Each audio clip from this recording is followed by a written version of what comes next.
off a successful open house, our club president and co-sponsor, Paul, believes it's time for the final push to charter Applewood Achievers and make us full and official Toastmasters Club. Paul is immensely proud of how our members have bonded as a team and is awestruck at the amount of work we have put forward since the club's inception.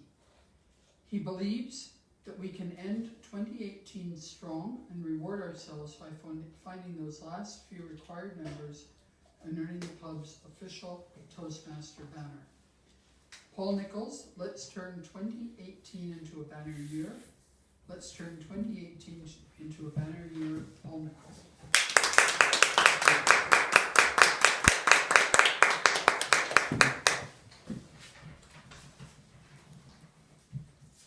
Thank you, Susan, fellow Toastmasters, and our newest member, won't even refer to as a guest after you're just part of the family now.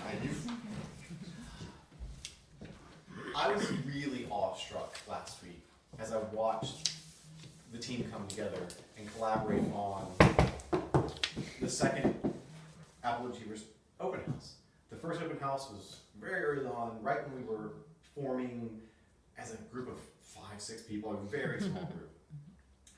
So to watch us grow from that point to where we were last week, and it was seamless. It was very seamless. People knew what they were doing. Guests were constantly greeted. If my back was turned, Maggie was there, or Mayumi was there, or Susan, Margarita. Somebody was there every time a guest walked in. The guest speaker, being a former Toastmaster and someone that I knew and a few other people knew how to make it seamless, knew how to work with the team to make the meeting effective. So it was amazing to watch that. And now it just did what it needed to do to convince me that we really are ready for that final push. To give members a background on this, we are what's called a provisional Toastmasters Club. We are a true Toastmasters Club. We take membership dues. We meet every week. Toastmasters, though, to become an official, fully fledged Toastmasters Club, you have to have 20 members. That's one of the key requirements. You have to do other small logistical things, have a bank account like we have and all those. But the 20 member mark is the key thing. 20 members and you become a full club. You can host contests. Your members can go on to contests. You can participate in division and district conferences. That's where you really get into the deeper Toastmasters experience. We're at 34 meetings, as I said previously. And after last week's open house, I really thought, this is the Christmas present for ourselves.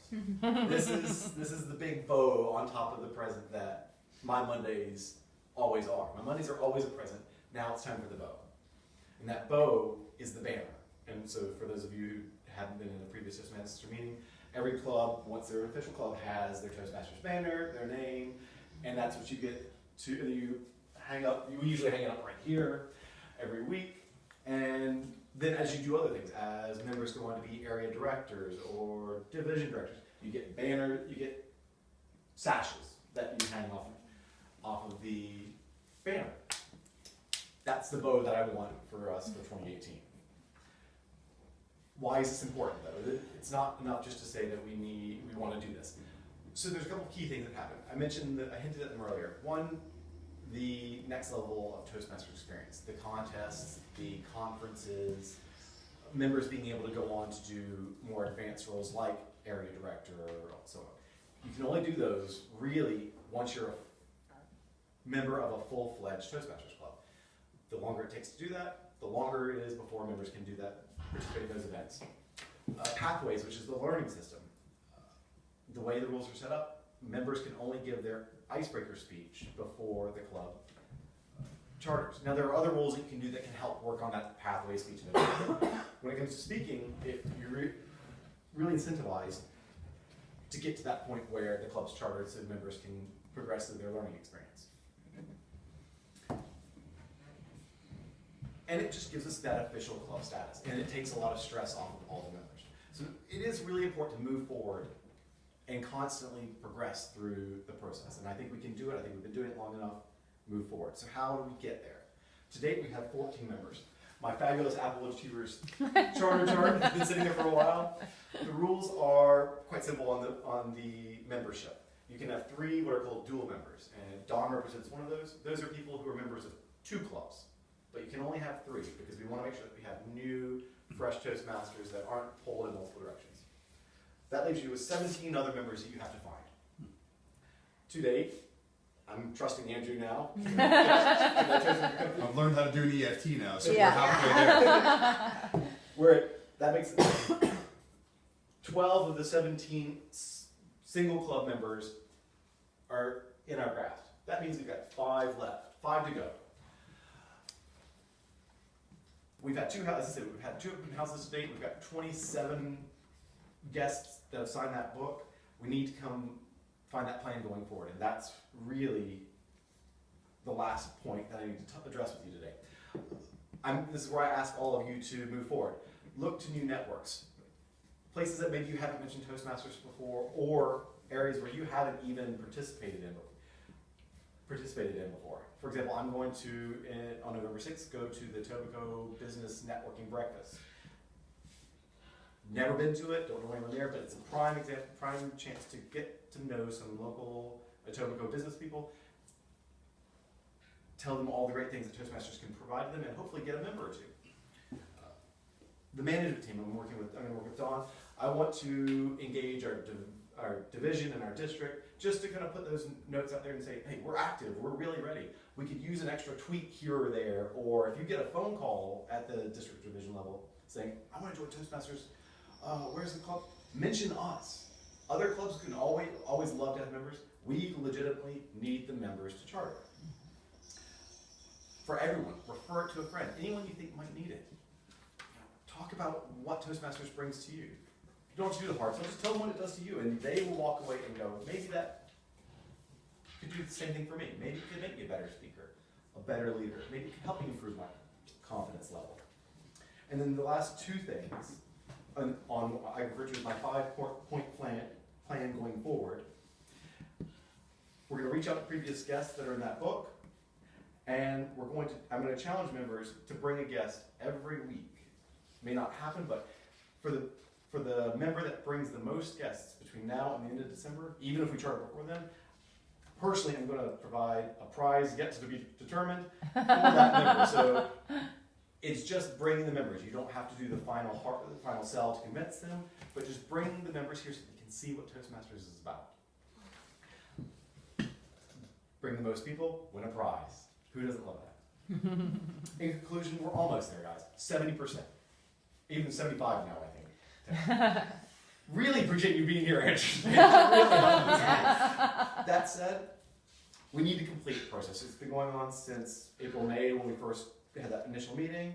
It's time to move forward and take chartering off our to-do list. It's important for the club. It's even more important for our club members. I think we've got a plan that will help ensure that the efforts are coming from all levels, members, management, team at the club, and higher. And I think if we put this all together, we will ensure that we charter by the end of December, and we make 2018 a banner year.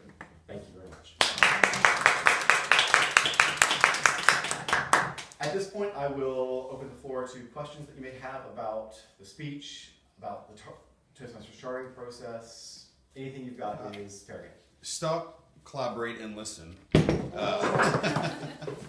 I'm not going to do the rest of the rap there. We even have the camera for that. Yeah, no, you're right. I should have been in front of that. I could do the dance up there. I was just thinking with your membership base, define the prize first of all, too. If there's anyone that's motivated by that, it'd be a great idea. Don, you're a business coach, right? Correct. Anyone who isn't a good speaker, I guess, get them involved in this. And Absolutely. if anyone right here is a manager as well, like I manage people too. If there was anyone that I know of that wasn't necessarily a confident speaker, right, I would suggest this. And if it comes from a manager, it's probably a little more than a suggestion, right? Yes, exactly. And give people time off work to do it too. So anyway, just some ideas of how to raise that membership. So. Thanks. Thank you. Yeah. And sorry about the stop there. That was just part of the... No. It doesn't work without the stop. Any other questions, thoughts, even feedback from last week? Things that you think we could do to improve the customer experience? No, it was great. It was a great event. Do you think we could do another open house within? So definitely bringing guests to every meeting, which Yeah, is sure. amazing. Yeah. But having an open house to kind of share what we are, who we are, even without having a Michael Challenger there, I think we can still put together quite nicely and just open up that environment. It's a bit more social. Because I know my first meeting a few weeks ago, it wasn't an open house, but I walked in, I didn't really know what everything was about and how it ran. Like, I'm still learning, right? So for someone to come in just not knowing nothing about Toastmasters, a social kind of explaining what it is, open house might be comforting for them, I think there's real value in that. In fact, there's a couple things that came out of the open house that reminded me of things we used to do that I want to continue to kind of return to. And the table is one of those. So, which we, as you become members, Andrew, I'll print yours out this week. We try to have name plaques and that. But then the other half of that table really should be welcoming packages, just a couple of thoughts, items that they can look at and say, oh, I see this is what Toastmasters is about, before they even get in. In addition, I think, without even explicitly putting it on the agenda, one member at every meeting should be, we can assign them to make sure that they welcome guests and that they just sit next to that guest so that they can walk them through the process. With regard to open houses specifically, I definitely think it's something that we need to formalize so that we know that one's coming up. Whether we want to do that every quarter or every 6 months, something that we can, as a team, decide. But I think there's value in doing that on a regular basis, so that people, if they were looking at the website, I can picture people looking at the website going, yeah, just like my first time, when am I going to go to this thing? And I came on an open house day. And so I think if you can tell them that there's open houses coming up regularly, there's value in drawing people in that, so it'll draw people in that are just waiting for it, rather than having to walk into the meeting cold. What are the main fears that people have that they wouldn't attend, right? Because it's crossing that first chasm that's the most difficult. So there's this fear that when they show up to an event like this, they're going to be thrown into the deep end of the pool right away.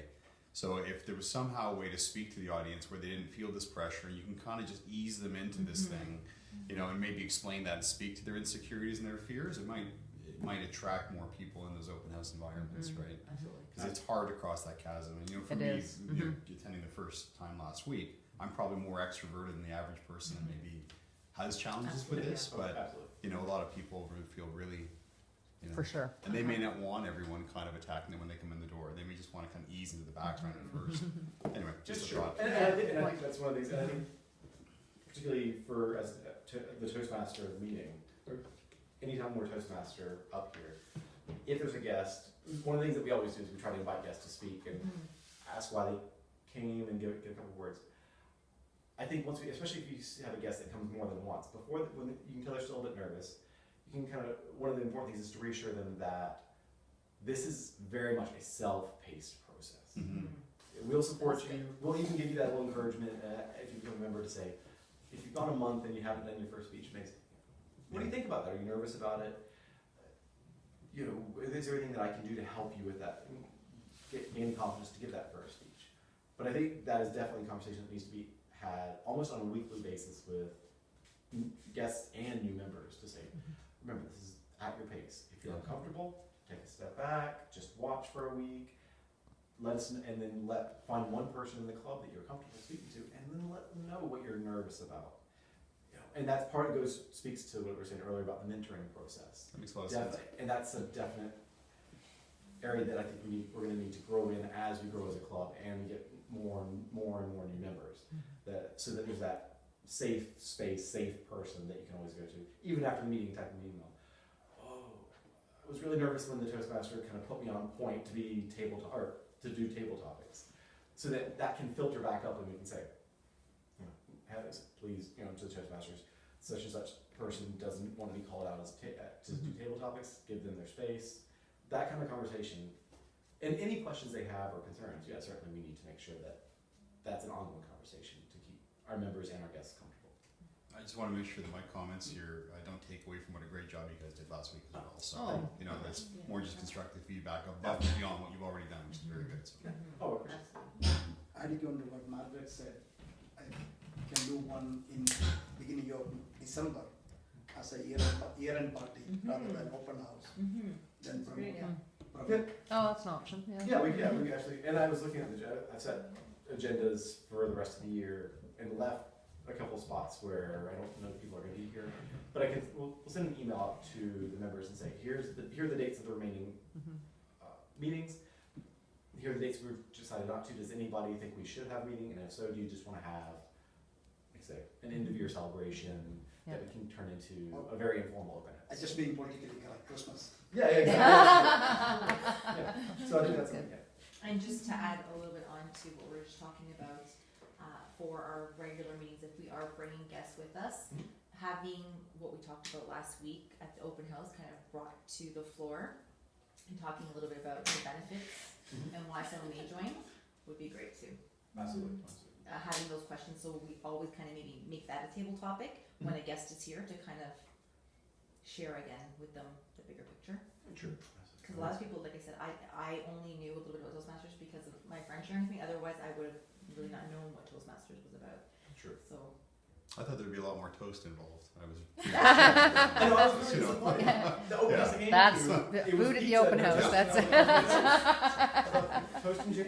I came here to learn how to clap better, and so far it's So far, it's working, yeah, Very getting lots of helpful, so. experience. We are reaching 6 minutes in the question period. Oh, okay. Plus, that's what you worked in. We'll go on into the question and answer, and I thank you all very much for your feedback. It's greatly appreciated. And I know that we're going to finish this year out strong, and that by January we're going to have a banner swing. yay.